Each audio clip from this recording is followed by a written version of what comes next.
Lo dico ai responsabili, convertitevi, una volta verrà il giudizio di Dio.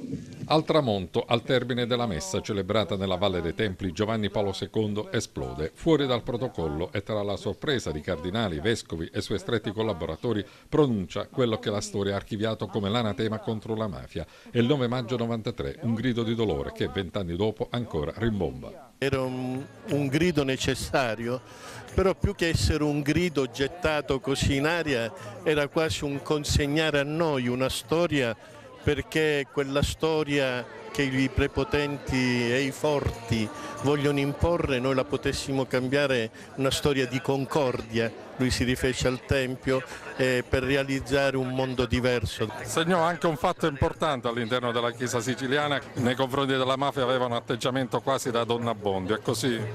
Si è preso coscienza di quell'impegno, l'importante è che non lo diluiamo nel tempo. Alcuni mesi dopo però la mafia rispose uccidendo Don Pino Puglisi.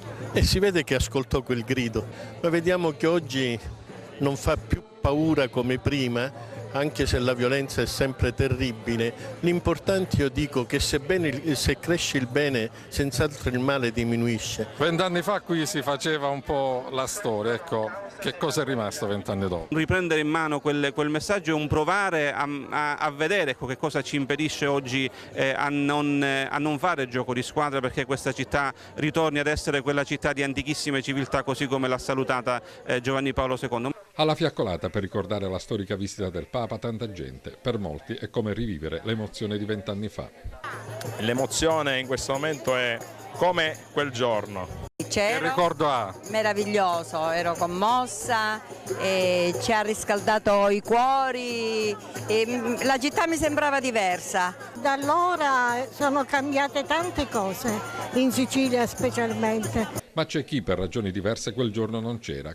Faceva parte di un'equipe chirurgica di pronto intervento e di emergenza per ogni evenienza che dovesse capitare, ma quello è un ricordo professionale, il ricordo mio è il ricordo che è stata data. Agrigento ha avuto la fortuna di essere stata la piazza dove è stato lanciato il famoso anatema contro la mafia, dove si è riscritto un nuovo linguaggio da parte anche della Chiesa. E c'è chi non c'era per ragioni anagrafiche, ma che 20 anni dopo ha voluto essere presente per testimoniare quel no alla mafia pronunciato dal Papa. È un grido per tutti, perché sappiamo comunque la mafia cos'è che fa alla Sicilia soprattutto.